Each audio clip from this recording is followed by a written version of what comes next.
Hello everyone and welcome to another episode of Coffee with Baseload, but this time with me taking it over one more time.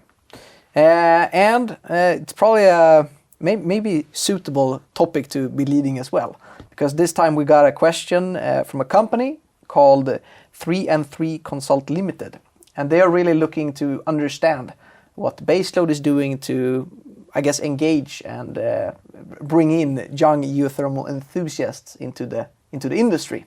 So, who better to answer that than Gabriella Skog, who's a young enthusiast within Baseload, together with me as well. Welcome to the show. Thank you, Jesper. Fine to finally be here. Yes. So, would you say that you are a young enthusiast? I would say that I am, for sure. We are two of the youngest in Baseload. Yeah. I think Sani now triumphed us on that one. Yes. Our newest intern, which is really fun. But that being said, I don't think I have felt that young in Baseload ever. Meaning I've never felt like fairly junior or inexperienced. I think since day one, like one of my first tasks as being employed in Baseload was to go to Taiwan almost directly and worked in exploration of our geothermal projects, of course with more senior people and other colleagues from Baseload, but I was just thrown right into it. So I think to answer your question directly, I don't think Baseload has a specific plan to incorporate young people. I think it's more of a belief in young people that we are capable and also necessary to bring a company forward. And would you say that's unique for the geothermal industry, or how would you feel like if you relate that to the industry? Right. I don't think I can answer for the industry as a whole, but I definitely think Baseload having a more startup feeling to it. Now we're growing out of our baby shoes for sure. But since the beginning, we've had more of a startup feel, I think. Whereas in the more traditional, larger companies in geothermal, I think the hierarchies are more clearer and the sort of stairway that you climb is more, traditional in a way, which is not the case here. So if I would put that into another wording, perhaps, would it be fair to say that Baseload is good at empowering young people, and that sort of makes you, I don't know, feel less young? Yeah, for sure. I think so. I felt since day one, like if I see something that needs to be done and I want to do it, and I've reached out and told people, this is something that I think needs a change or improvement, I've immediately had the belief and trust in doing that.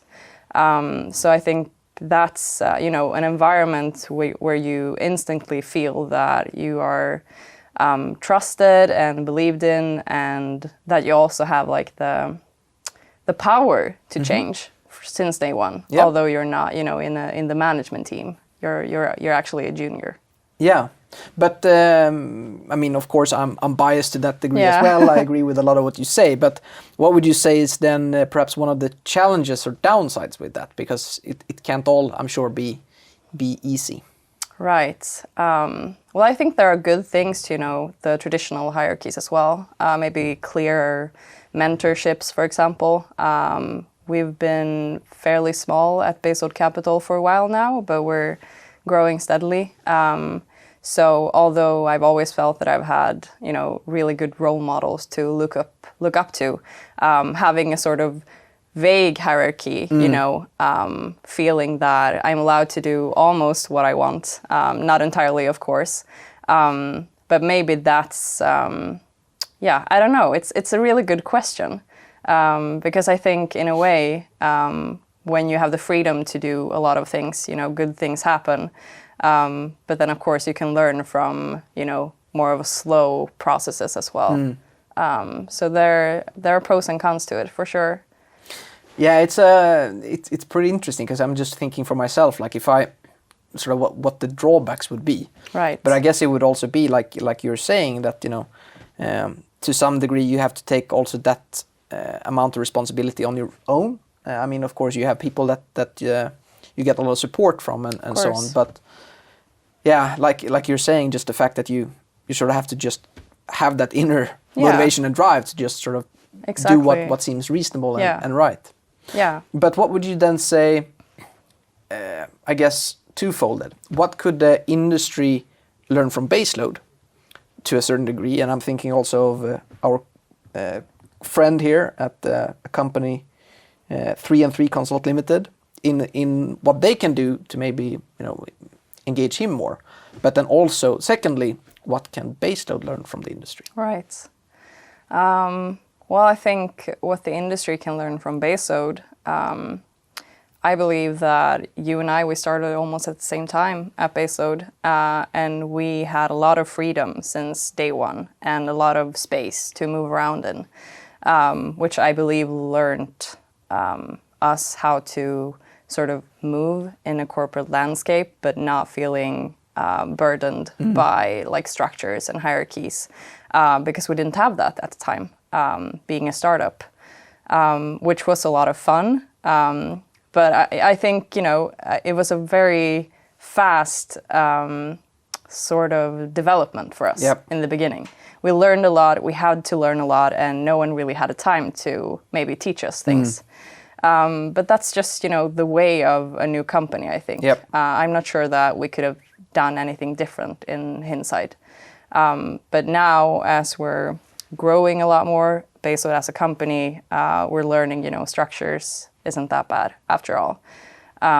So maybe that's just something we've learned on the way, and also growing as a company, that, learning from the larger companies in the industry who has these sort of, maybe trainee programs and intern programs and stuff like that. It's something we maybe didn't have the time for in the beginning, but now we're taking advantage of it.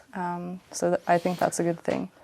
Yeah, and I think that really makes a lot of sense also as the company matures. That, you naturally, maybe you start off sort of questioning a lot and saying, well, why are things the way they are and why are you doing X, Y, and Z? Right. And then you learn also more that, well, okay, there's good reasons for doing certain things, but I guess trying to stay a little bit questionable to certain things so you can try to improve. Yeah. And I think, our company culture, or I hope that it will stay essentially the same as, our roots as a new company, that, we have a very high ceiling, everyone dares to speak up, and although we have processes of decision making, that everyone feels that they have, that they're allowed to speak up, regardless of how junior they are. But that's an interesting expression, though, high ceiling. Do you think you have that in English as well? I'm not or sure is it just do. a Swedish word that you take in English? It's something I always directly translate, but I don't think it actually is an expression. No, I don't think so either. But I do think that's probably one of the reasons, or one of the key things, at least for myself, and I can imagine you as well, enjoying where you're at. Having sort of a quote-unquote high ceiling, i.e. being able to say what you think in all various contexts and situations, and not sort of feel like you're you can't speak your mind. No, that's a key to good company culture, I think. Maybe we could spread that as this around. I know Christina was promoting the fika word a lot, so maybe this could be the more high ceiling. High ceiling, for sure. Yeah. That's a good takeaway. But of course, as a final takeaway, we gotta indulge on some of the fika stuff as well. Yeah. So you have two choices. I think it's the cinnamon bun and some other cake here. I think it's raspberry. It's the jam cake, or the raspberry cave in Swedish. Yes. I will definitely go for the cinnamon bun. Okay, so have you thought about this for a long time before coming here? I haven't really. Because that was a very quick answer. I haven't really. Honestly, I eat maybe 2 cinnamon buns a week. So this is the first one of the week. So yeah, feel free to begin. Thanks. And I'm sure you're all tired of us eating cake by now, but so we will do that. And until next time, of course, you gotta like, comment, subscribe, share, and of course, ask more questions. Yeah. Thanks a lot. Thank you for today. Here. Hopefully you learned something new. Yeah. We want high ceilings. High ceilings. Bye-bye. Bye.